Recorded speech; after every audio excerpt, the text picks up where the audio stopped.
ഭാഗം 2 പുസ്തകം 4 അധ്യായം 6 പൂജ്യ രാജാക്കന്മാരുടെ ആരാധന. ദിവ്യ ശിശുവിന്റെ സവിധത്തിലെത്തിയ വിജ്ഞാനികളായ 3 രാജാക്കന്മാർ പേർഷ്യ, അറേബ്യ, സാബ എന്നീ 3 രാജ്യങ്ങളിൽ നിന്നുള്ളവരായിരുന്നു. ഈ രാജ്യങ്ങൾ പാലസ്തീനയ്ക്ക് കിഴക്കുള്ള പ്രദേശങ്ങളായിരുന്നു. ക്രിസ്തുവിന്റെ ജനനത്തെക്കുറിച്ച് ബാലാം ഇപ്രകാരം പ്രവചിച്ചു: ഞാൻ അവനെ കാണുന്നു, എന്നാൽ ഇപ്പോഴല്ല. ഞാൻ അവനെ ദർശിക്കുന്നു, എന്നാൽ അടുത്തല്ല. യാക്കോബിൽ നിന്നൊരു നക്ഷത്രം ഉദിക്കും, ഇസ്രായേലിൽ നിന്നൊരു ചെങ്കോൽ ഉയരും. സംഖ്യ 24:17. ബാലാം പ്രവചിച്ചതുപോലെ സ്വന്തം നേത്രങ്ങൾ കൊണ്ട് ക്രിസ്തുവിനെ കണ്ടില്ല. എന്നാൽ നൂറ്റാണ്ടുകൾക്കു ശേഷം പിൻതലമുറയിൽപ്പെട്ട ജ്യോതിശാസ്ത്രജ്ഞരായ ഈ രാജാക്കന്മാരിലൂടെ ആ പ്രവചനം സാക്ഷാത്കൃതമായി. ഈ സമയത്ത് പരിശുദ്ധ മാലാഖ ബത്ലഹേമിൽ നിന്നുള്ള സദ്വാർത്ത രാജാക്കന്മാരെ അറിയിച്ചു. വെട്ടിത്തിളങ്ങുന്ന മനോഹരമായ ഒരു നക്ഷത്രം അവിടെ പ്രത്യക്ഷപ്പെട്ടു. ആകാശത്തിലെ മറ്റു നക്ഷത്രങ്ങൾക്കുള്ളതിൽ നിന്നും വ്യത്യസ്തമായ ഒരു ശോഭ ഈ നക്ഷത്രത്തിനുണ്ടായിരുന്നു. താന്താങ്ങളുടെ വാസസ്ഥാനത്തിനു പുറത്ത് അവർ ഈ പുതിയ താരകത്തെ ദർശിച്ചു. മത്തായി 2:2. 3 പേരും വിവിധ ദിശകളിൽ നിന്നുകൊണ്ട് ഒരേ സമയം ഇതു കണ്ടു. നക്ഷത്രം ഒന്നു തന്നെയായിരുന്നു. ഈ നക്ഷത്രം അന്തരീക്ഷത്തിൽ സഞ്ചരിച്ചുകൊണ്ടിരുന്നു. ദിവ്യ നക്ഷത്രത്തെ അനുഗമിച്ച അവർ 3 പേരും ഒരു സ്ഥലത്തു വെച്ച് പരസ്പരം കണ്ടുമുട്ടി. ആ വേളയിൽ ദിവ്യ താരകം ഭൗമ അന്തരീക്ഷത്തിന്റെ പാളികളെ ഭേദിച്ച് താഴേക്കിറങ്ങി വരികയും നക്ഷത്രത്തിന്റെ അത്ഭുത ദീപ്തി കണ്ട് അവർ പുളകമണിയുകയും ചെയ്തു. അവർ പരസ്പരം ചർച്ചകളിലേർപ്പെട്ടു. തങ്ങൾക്കുണ്ടായ ദർശനം, യാത്രാലക്ഷ്യം, ഭാവി പദ്ധതികൾ എന്നിവ പങ്കുവച്ചപ്പോൾ തങ്ങളുടെ ലക്ഷ്യവും മാർഗവും ഒന്നു തന്നെയാണെന്ന് അവർ തിരിച്ചറിഞ്ഞു. അവർ 3 പേരും ദിവ്യ ശിശുവിനെ നേരിൽ കണ്ട് ആരാധിക്കാനും വണങ്ങാനും തിടുക്കം കാട്ടി. മനുഷ്യബുദ്ധിക്ക് അഗ്രാഹ്യവും നിഗൂഢവുമായ അവിടുത്തെ പ്രവൃത്തികളെ അവർ വാഴ്ത്തി സ്തുതിച്ചു. ദിവ്യ ശിശുവിനെ കരങ്ങളിലേന്തി പരിശുദ്ധ അമ്മ രാജാക്കന്മാരെ കാത്തുനിന്നു. ആ മുഖം സ്വർഗീയ പ്രഭയിൽ പ്രശോഭിതമായിരുന്നു. അതിലും തേജസ്സുറ്റതായിരുന്നു ദിവ്യ ശിശുവിന്റെ ദർശനം. സ്വർഗീയ ദീപ്തിയാൽ ആ ഗുഹ പ്രകാശമാനമായി. 3 രാജാക്കന്മാരും ഗുഹയിൽ പ്രവേശിച്ചു. ദിവ്യ ശിശുവിനെയും അമ്മയെയും ദർശിച്ച മാത്രയിൽ അവർ അത്ഭുത സ്തബ്ധരായി തീർന്നു. അവർ സാഷ്ടാംഗം പ്രണമിച്ച് ദൈവത്തെ ആരാധിച്ചു. ദിവ്യ ശിശുവിനെ അവർ ദൈവത്തിന്റെ പുത്രനും സത്യദൈവവും രക്ഷകനുമായി ഏറ്റുപറഞ്ഞു. ആ ദിവ്യ സാന്നിധ്യത്തിൽ പൂരിതരായി അവർ പുതിയ ജ്ഞാനം ആർജിച്ചു. അവിടെ സന്നിഹിതരായിരുന്ന മാലാഖമാരെയും അവർ തിരിച്ചറിഞ്ഞു. അവർ 3 പേരും മുട്ടിന്മേൽ നിന്നുകൊണ്ട് ദൈവപുത്രന്റെ അമ്മയായ പരിശുദ്ധ മറിയത്തെ അഭിനന്ദിക്കുകയും അവളുടെ കരം ചുംബിക്കാൻ ആഗ്രഹം പ്രകടിപ്പിക്കുകയും ചെയ്തു. അവർ വന്ന നാടുകളിലെ രാജ്ഞിമാർക്ക് നൽകാറുള്ളതായിരുന്നു ഈ കരചുംബനം. എന്നാൽ തന്റെ വിനയം കൊണ്ട് അമ്മ അത് നിരസിച്ചു. പകരം ചുംബനമർപ്പിക്കാനായി തന്റെ മകനായ ദിവ്യരക്ഷകനെ തന്നെ അവർക്ക് കാഴ്ചവെച്ചു. എന്നിട്ടവൾ ഇപ്രകാരം പറഞ്ഞു: എന്റെ ആത്മാവ് കർത്താവിനെ വാഴ്ത്തുന്നു, എന്റെ ചിത്തം എന്റെ രക്ഷകനായ ദൈവത്തിൽ ആനന്ദിക്കുന്നു. ലൂക്ക 1:46-47. എല്ലാ ജനപദങ്ങളിൽ നിന്നും തന്റെ പുത്രദർശനത്തിനായി അവൻ നിങ്ങളെ മാത്രം തിരഞ്ഞെടുത്തു. അനേകം പ്രവാചകന്മാരും രാജാക്കന്മാരും നിങ്ങൾ കാണുന്നവ കാണാൻ ആഗ്രഹിച്ചു, എങ്കിലും കണ്ടില്ല. നിങ്ങൾ കേൾക്കുന്നവ കേൾക്കാൻ ആഗ്രഹിച്ചു, എങ്കിലും കേട്ടില്ല. ലൂക്ക 10:24. എന്നാൽ നിത്യവചനം അവതാരമെടുത്തത് നിങ്ങൾ കണ്ടിരിക്കുന്നു.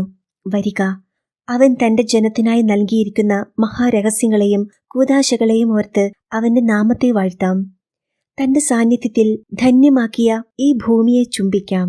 മറിയത്തിന്റെ വചനങ്ങൾ ശ്രവിച്ച പൂജ്യ രാജാക്കന്മാർ വീണ്ടും ഭൂമിയെ സാഷ്ടാംഗം വീണ് ദിവ്യ ശിശുവിനെ ആരാധിച്ചു. നീതിസൂര്യൻ ഉദിച്ചുയർന്ന് ഭൂമിയിലെ അന്ധകാരം അകറ്റുന്ന വേളയിൽ അതിന് സാക്ഷികളാകാൻ ലഭിച്ച മഹാഭാഗ്യമോർത്ത് അവർ ദൈവത്തിന് നന്ദി പറയുകയും സ്തുതിക്കുകയും ചെയ്തു. പിന്നീടവർ വിശുദ്ധ യോസേപ്പിനെ വണങ്ങി. ദൈവമാതാവിന്റെ പങ്കാളിയാകാൻ ദൈവം നൽകിയ കൃപയെ ഓർത്ത് അദ്ദേഹത്തെ അവർ ഹൃദയപൂർവ്വം അഭിനന്ദിച്ചു. അവരുടെ ദാരിദ്ര്യാരൂപി കണ്ട് അവർ ആശ്ചര്യഭരിതരായി. ഈ കാര്യങ്ങളെല്ലാം ധ്യാനിച്ചുകൊണ്ടവർ അവിടെ 3 മണിക്കൂർ ചെലവഴിച്ചു. അതിനുശേഷം നഗരത്തിൽ ഒരു താൽക്കാലിക വാസസ്ഥലം കണ്ടെത്താൻ അന്വേഷിക്കാനായി പോകാൻ അവർ അമ്മയോട് അനുവാദം ചോദിച്ചു. രാജാക്കന്മാരോടൊപ്പം മറ്റു ചിലരും അകമ്പടി സേവിച്ചിരുന്നെങ്കിലും 3 പേർക്ക് മാത്രമാണ് ആ സന്ദർശന സൗഭാഗ്യം ലഭിച്ചത്. മറ്റുള്ളവർ ദരിദ്രരും നിരാലംബരുമായ മാതാപിതാക്കളെയും നവജാത ശിശുവിനെയും ഗുഹയിലെ ശോചനീയമായ അവസ്ഥയെയും മാത്രം കണ്ടു. അതിൽ ഉൾച്ചേർന്നിരുന്ന ദൈവിക രഹസ്യം അവർക്ക് ഗ്രഹിക്കാൻ കഴിഞ്ഞില്ല. പൂജ്യരാജാക്കന്മാർ അവിടെ നിന്ന് യാത്രയായി. പരിശുദ്ധ മറിയവും വിശുദ്ധ യോസേപ്പും തനിച്ചായപ്പോൾ അവർ ദൈവമഹത്വത്തെ വീണ്ടും വാഴ്ത്തി സ്തുതിച്ചു. അത്യുന്നതനായ ദൈവത്തിന് പുതിയ കീർത്തനങ്ങൾ ആലപിച്ചു. എന്തെന്നാൽ അപ്പോൾ മുതൽ ദൈവം തന്റെ തിരുനാമത്തെ പുറജാതികൾക്ക് വെളിപ്പെടുത്തുകയും ആരാധനാ വിഷയമാക്കി തീർക്കുകയും ചെയ്തിരിക്കുന്നു. ഗുഹ വിട്ടിറങ്ങിയ പൂജ്യരാജാക്കന്മാർ നഗരത്തിൽ പ്രവേശിച്ച് ബെത്ലഹേമിലെ ഒരു സത്രത്തിൽ പാർപ്പിടം കണ്ടെത്തി. ഒരു മുറിക്കുള്ളിൽ അവർ വിശ്രമിച്ചു. അവർ തങ്ങൾക്കു ലഭിച്ച മഹത്തായ അപൂർവ ദർശനത്തെപ്പറ്റി നിറക്കണ്ണുകളോടെ വർദ്ധിച്ച സ്നേഹത്തോടെ ചർച്ച ചെയ്തു. ദിവ്യ ശിശുവും അവന്റെ അമ്മയും അവരെ അത്രയധികം ആഴത്തിൽ സ്പർശിച്ചിരുന്നു. താന്താങ്ങളുടെ അനുഭവം പങ്കുവെക്കും തോറും അവരുടെ ഹൃദയങ്ങൾ ദിവ്യ സ്നേഹാഗ്നിയാൽ കത്തിയെരിയുകയായിരുന്നു. ഉണ്ണിയേശുവിന്റെ പ്രഭയും അവിടുത്തെ രാജകീയ ഭാവങ്ങളും അവരുടെ ഓർമ്മകളിൽ നിറഞ്ഞു നിന്നു. ദൈവാംബികയുടെ വിനയവും വിവേകവും കുലീനതയും അത്ഭുതാദരവോടെ അവർ ധ്യാനിച്ചു. വിശുദ്ധ യോസേപ്പിന്റെ വിശുദ്ധിയും തിരുകുടുംബത്തിന്റെ ദാരിദ്ര്യവും ഭൂസ്വർഗങ്ങളുടെ നാഥൻ തനിക്ക് ജനിക്കാൻ തെരഞ്ഞെടുത്ത സ്ഥലത്തിന്റെ താഴ്ചയും അവരെ ഏറെ ചിന്തിപ്പിച്ചു. അത്യാഹ്ലാദത്തോടെ അവർ സ്നേഹവചനങ്ങൾ ഉരുവിടുകയും വലിയ ഭക്തിയും ആരാധനയും വിളംബരം ചെയ്യുന്ന അനുഷ്ഠാനങ്ങൾ നടത്തുകയും ചെയ്തു. എന്താണ് നാം ഇപ്പോഴനുഭവിക്കുന്ന വികാരം? അവർ പരസ്പരം ചോദിച്ചു. ഇപ്രകാരം പറയാനും ചെയ്യാനും പ്രേരിപ്പിക്കുന്ന എന്തു സ്വാധീനമാണ് ഈ രാജാവ് നമ്മുടെ മേൽ ചെലുത്തിയിരിക്കുന്നത്? ഇതിനുശേഷം മറ്റു മനുഷ്യരോട് നാം എങ്ങനെയാണ് ഇടപെടേണ്ടത്? ഇത്ര നിഗൂഢമായ ഈ മഹാരഹസ്യത്തെ ലോകത്തിന് എങ്ങനെ മനസ്സിലാക്കി കൊടുക്കാൻ പറ്റും? അനന്തജ്ഞാനിയും സർവശക്തനുമായവൻ എങ്ങനെയാണ് ഇതുപോലുള്ള പരമദാരിദ്ര്യത്തിന്റെ പിന്നിൽ ഒളിഞ്ഞിരിക്കുന്നത്? നശ്വരരായ മനുഷ്യവർഗത്തിന് ഇതെങ്ങനെ സങ്കല്പിക്കാൻ കഴിയും? ഇത്ര മനോഹരമായ സന്തോഷം അനുഭവിക്കാൻ മനുഷ്യവർഗം മുഴുവൻ ഈ രഹസ്യത്തിലേക്ക് അടുത്തിരുന്നെങ്കിൽ അവർ എത്രമാത്രം ആനന്ദം ഇതുമൂലം അനുഭവിക്കുമായിരുന്നു. ഇപ്രകാരമുള്ള മഹത് ഭാഷണങ്ങളിൽ മുഴുകിയിരുന്നപ്പോഴും പൂജരാജാക്കന്മാർ ഉണ്ണിയേശുവിന്റെ ദാരിദ്ര്യാവസ്ഥയെ സദാ ഓർത്തുകൊണ്ടിരുന്നു. വിശുദ്ധ യോസേപ്പിനെയും മറിയത്തെയും സ്മരിക്കുകയും അവർ വസിച്ചിരുന്ന ഗുഹയിലേക്ക് കുറെ കാഴ്ചവസ്തുക്കൾ കൊടുത്തയക്കാൻ തീരുമാനിക്കുകയും ചെയ്തു. നേരത്തെ കയ്യിൽ കരുതിയിരുന്ന ചില ദ്രവ്യങ്ങളും പുതുതായി വാങ്ങിയ മറ്റു പല ഉപഹാരങ്ങളും അവർ സേവകരുടെ കൈവശം കൊടുത്തയച്ചു. യോസേപ്പും മറിയവും ഈ ഉപഹാരം സന്തോഷപൂർവ്വം സ്വീകരിച്ചു. അവർക്ക് ആത്മീയോത്കർഷവും ആശ്വാസവും പ്രദാനം ചെയ്യുന്ന ഒട്ടേറെ അനുഗ്രഹങ്ങൾ അവരുടെ മേൽ വർഷിക്കുകയും ചെയ്തു. രാജാക്കന്മാർ നൽകിയ സമ്മാനം പരിശുദ്ധ അമ്മയ്ക്ക് വളരെയധികം ഉപകാരപ്പെട്ടു. അവ കൊണ്ട് ദിവ്യ പൈതലിനെ സന്ദർശിക്കാൻ വന്ന സാധാരണ മനുഷ്യർക്കും പട്ടിണി പാവങ്ങൾക്കും ഭക്ഷണം നൽകുന്നതിനും പതിതർക്ക് ഭിക്ഷ നൽകുന്നതിനും അവർക്ക് കഴിഞ്ഞു. ഇവർ ഔദാര്യം സ്വീകരിക്കാൻ മാത്രമല്ല, അമ്മയുടെ മധുരമൊഴികൾ കേൾക്കുന്നതിനും വേണ്ടിയായിരുന്നു അവിടം നിരന്തരം സന്ദർശിച്ചിരുന്നത്.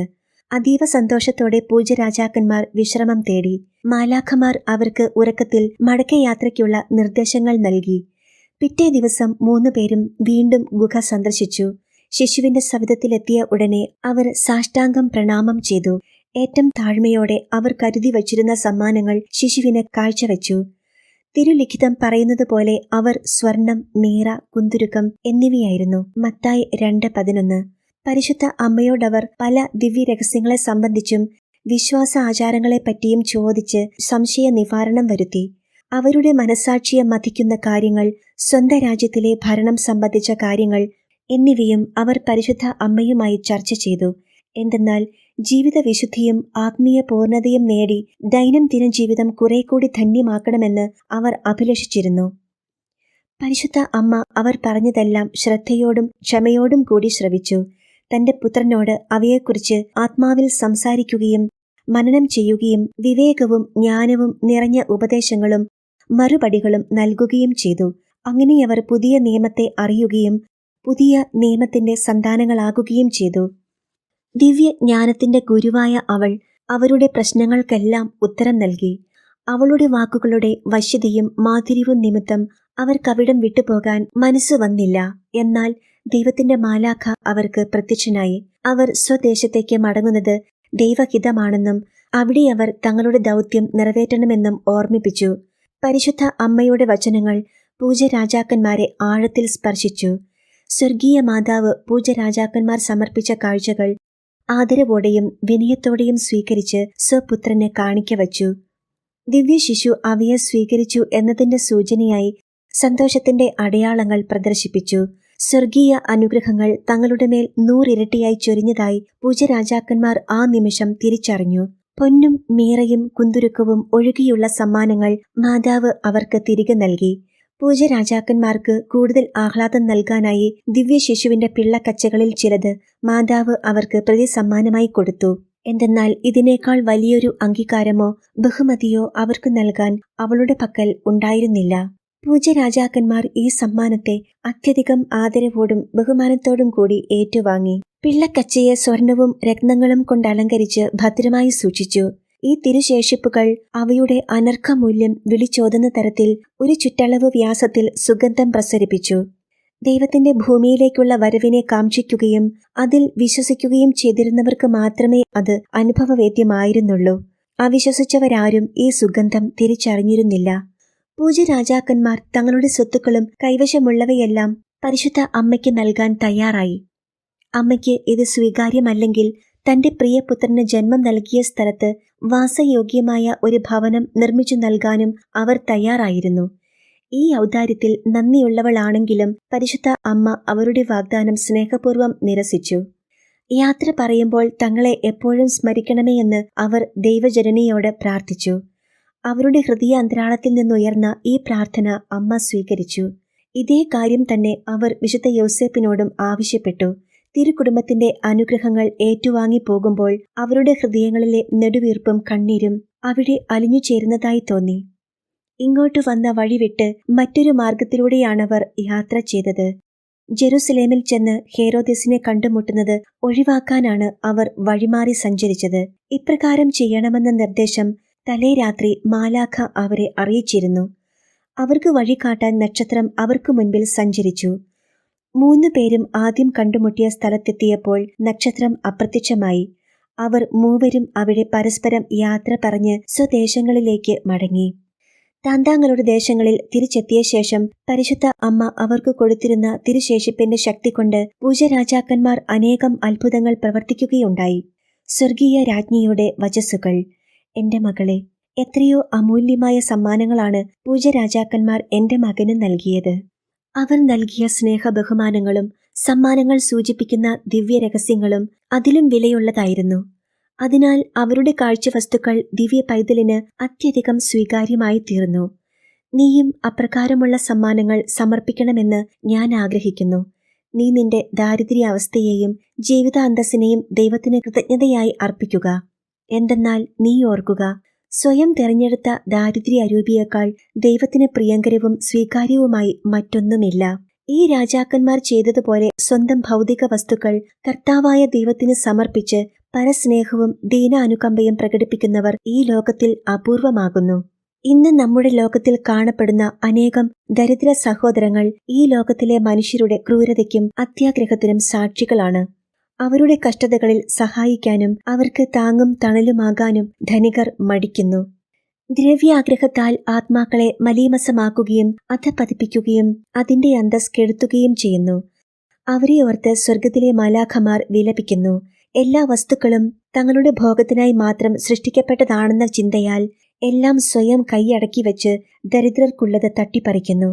ദൈവമാണിതെല്ലാം തന്നതെന്നും അവ എപ്പോൾ വേണമെങ്കിലും തിരിച്ചെടുക്കപ്പെടാമെന്നുമുള്ള കാര്യം അവരോർക്കുന്നില്ല. ധനികനും സുസമ്പത്തുക്കൾ വിവേകപൂർവം ഉപയോഗിച്ച് നിത്യജീവൻ സ്വന്തമാക്കാൻ കഴിയുമെന്ന സത്യം അവർ നിഷേധിക്കുന്നു. മേൽപ്പറഞ്ഞ തിന്മ ആദാമിന്റെ സന്തതികളിൽ സാധാരണയായി കാണപ്പെടുന്നതാണ്. ആയതിനാൽ സ്വയം പ്രേരിത ദാരിദ്ര്യ അരൂപി ഏറ്റവും വിശിഷ്ടവും സുരക്ഷിതമായ ഔഷധവുമത്രേ. ഒരു മനുഷ്യൻ സസന്തോഷം ദരിദ്ര സഹോദരങ്ങൾക്കു വേണ്ടി തന്റെ സമ്പത്ത് വ്യയം ചെയ്യുമ്പോൾ അത് കർത്താവിന് ഏറ്റവും സ്വീകാര്യമായ ബലിയായിരിക്കും.